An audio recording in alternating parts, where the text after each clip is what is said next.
So I'm Ronnie Landis, and one of the things that I've spent the last decade or longer looking at was genius. And that's one of my main passions, is really just awakening genius, activating genius, instilling a sense of inspiration in anybody that I come across to awaken their intrinsic genius. That thing inside of you, that seed of genius inside of you that may be laying dormant and maybe just kind of resting there. Right? Everyone feels like they have something inside of them, even if it doesn't feel like it's fully sprouted. It hasn't fully germinated, hasn't fully come to the surface yet.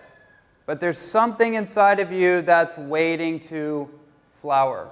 And that's an idea that I've been looking at for years. Before I got into nutrition as a profession, I have been into nutrition for years prior to the last decade of doing this professionally, and just looking at ways that I could optimize my body, optimize my mind.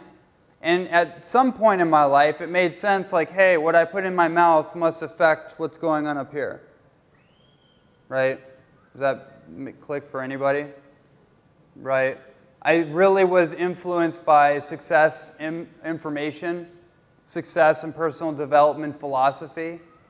Like, I was raised on that information since I was like maybe 14 or 15. The Anthony Robbins stuff, the Jim Rohn stuff, the Les Brown, the Napoleon Hill. I think I read Think and Grow Rich at least 3 or 4 times. Has anyone read that book? Remember the famous phrase out of that book? What the mind of man can conceive and believe, it can achieve, right? Taking little things like that into my life, just little nuggets like that. I remember reading books like As a Man Thinketh by James Allen, one of the most powerful things to come across my radar. Viktor Frankl's A Man's Search for Meaning, right? Just like all those classics. Wallace Wattles, The Science of Becoming Rich, right? Wisdom is reading the mind of God. That's a phrase that came out of that book. I was like, wow, okay, got it. And so I've taken all that with me and bringing it to the nutrition world. Because one of the things when I got involved in this field, I started to realize, like, whoa, there's like a big disconnect. You have the whole success literature world, which is talking about the mind, like what you think about. It's all about in your head. It's all in your head, what you think about, right? You are what you think about all day long. Earl Nightingale, The Strangest Secret. Does anyone know about that? For most people, it's still a damn secret. People have no idea about that. The Strangest Secret was you are what you think about, and most people don't even know it. So that's one idea. And then the other idea is you are what you eat. You are what you eat. Now, most people, when they hear that, they're like, yeah, my body's constructed out of food, or whatever I put in my mouth constructs as the construction material for my physical body. Okay, that makes sense. But they forget that they have something inside of this skull called a brain, and something even more ethereal called a mind. And somehow we're generating these thought forms. And in some cases, maybe we might even be transmitting certain thought forms coming from some other place, like a cosmological database. Some people call the Akashic Records. I don't know. Maybe. It's a possibility. But I started thinking about these two ideas. I was like, wait a minute. Okay, this is interesting. What if we actually just put it together? Right? Instead of just like, oh, it's this or that. It's Republican or Democrat. No, actually, what if we just put it together, and then what if we see what happens, that we do the positive thinking, we do the mental mastery work, but then we also eat good too? Like, what happens if we do both? And I started playing with that, and I started to notice some interesting shifts in my conscious awareness. I started to notice, once I started drinking 32 ounces of green vegetable juice, my thoughts changed. Right? Instead of thinking about like, okay, I want to have a yacht, or no, I actually never wanted any of that. That had no interest in me whatsoever. But like, oh, I want this car, or I want this family, this white picket fence, whatever society was dictating to me, it was like, oh, I'm supposed to have that thing, right? The perfect partner, the perfect career, whatever. Certain number in my bank account so I could feel validated at some point until that was no longer enough, and then I wouldn't be enough, and then I had to play that constant game. All of a sudden, everything started to shift. Instead of wanting to like grow a career, I was like, why don't we start growing trees? Let's start doing that. My consciousness shifted into a place where I started thinking like, wow, okay, food is pretty important, so why don't we start actually facilitating directives to grow more food? You know, that's just one example. Genius is critical. It's paramount. Whatever your genius is, whatever it is, whatever that thing is that you love to do, you got to get onto that. The pressure in our world, I notice, with all the power control structures and all the directives pushing against the system, pushing against progression, all of it is actually a catalyst. It's an impetus for all of us to just get onto what we love to do. That's really all it is. You know, I'm really deep into the whole vaccine thing, and I'm tempted to start giving presentations just on that. We won't go into that right now. But that's a good example for me in my world and what I've been exposed to. Some of the top scientists and doctors in that world, and being directly exposed to what's really going on. And I'm like, geez, okay, well, this is fascinating. I grew up in the public school, you know, institution or brick and mortar surrounding, whatever you want to call it. I remember what that was like. And I don't remember anything I learned in that institution either, which is equally fascinating, looking back on my life. I skipped English class 30 days in a row just to see what would have happened. And now I'm writing books. Right? Doesn't quite fit, but I got onto what I love to do, so naturally my genetic genius, if you will, started to kick on. But when it was not relevant to me, or was being opposed on me by some monotone teacher that wasn't quite inspired, or they were just selling me something that was imposed on them, it wasn't relevant to me. So I start to look at the whole vaccine situation, I'm like, oh, how fascinating. Unless you get vaccinated or your child gets vaccinated because of some herd immunity theory that actually isn't scientific, it has nothing to do with science at all. There is no herd immunity, just so you know, or you want to do some more research on that, it doesn't actually exist. It's just totally an idea. It's a theory. If you don't vaccinate your kid or you don't get vaccines, then they can't go to public school. It's like, well, interesting. Maybe it's a wake-up call. Well, you can't go to do your job that you may not even enjoy anyways. It's like, well, maybe I'm tired of being just over broke anyways.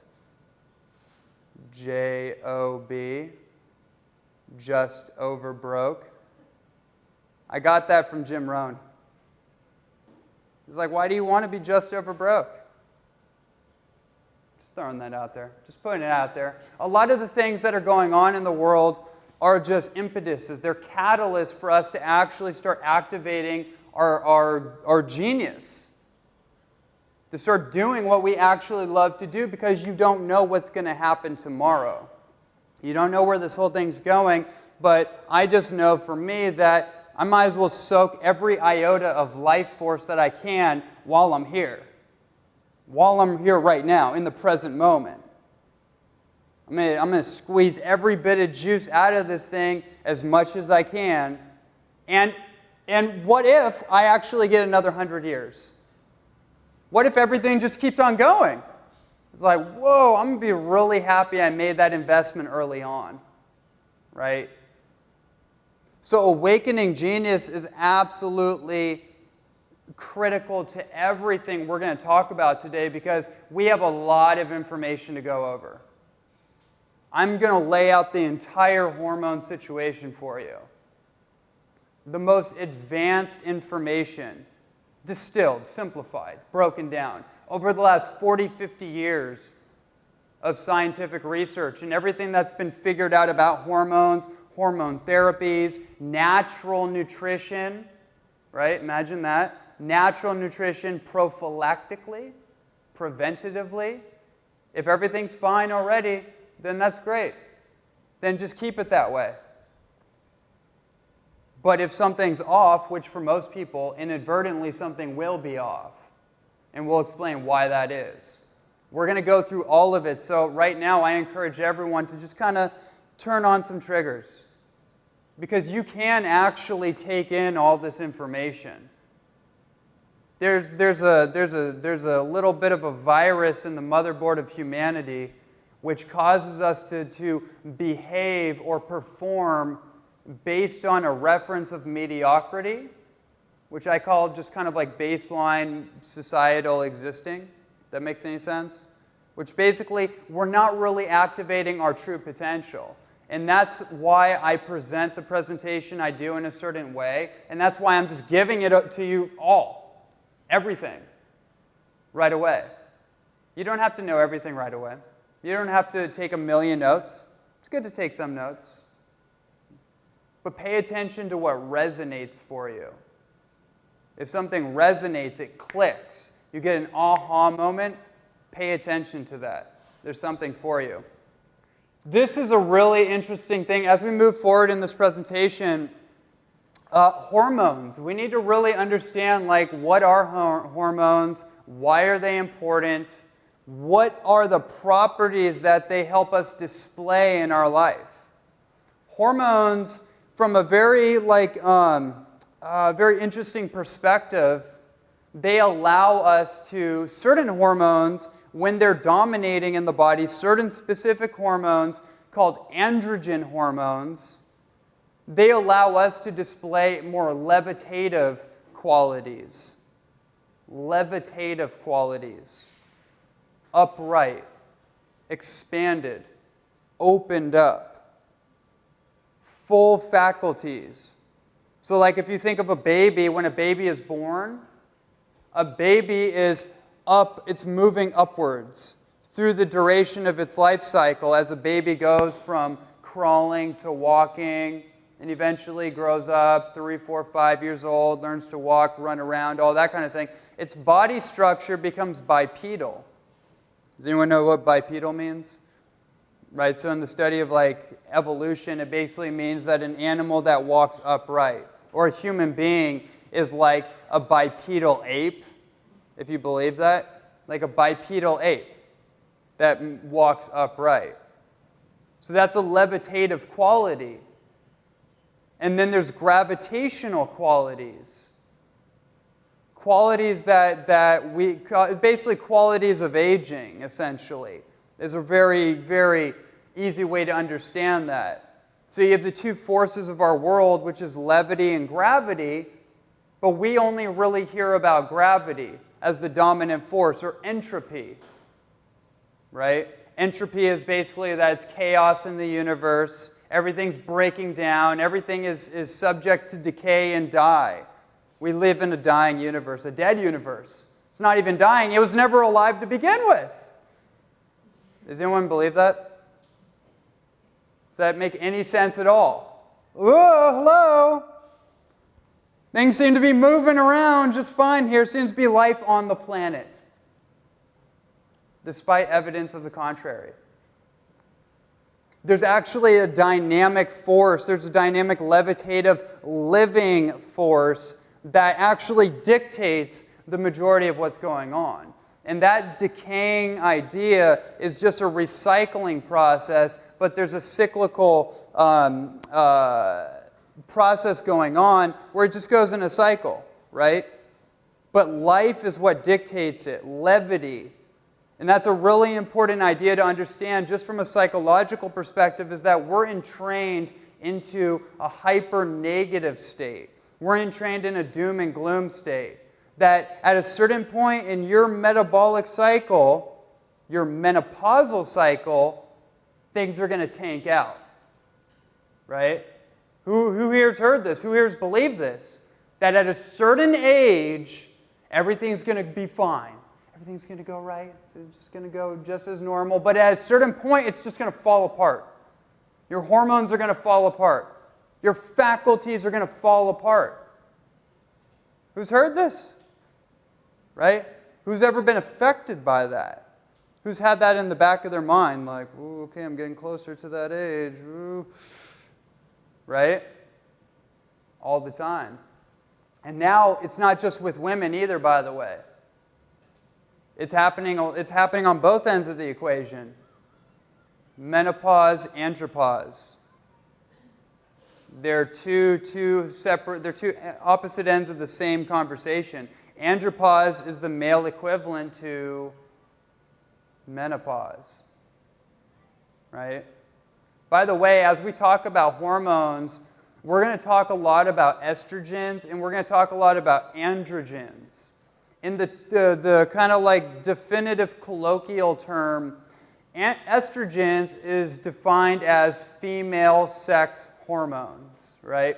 Androgens is defined as male sex hormones. Now, when I talk about androgens, I'm not just talking about male-specific hormones, because the reality is that no matter man or woman, we all carry all those hormones in our hormonal symphony. That's how I want you to think of this, by the way, is that it's a symphony, and you have a conductor.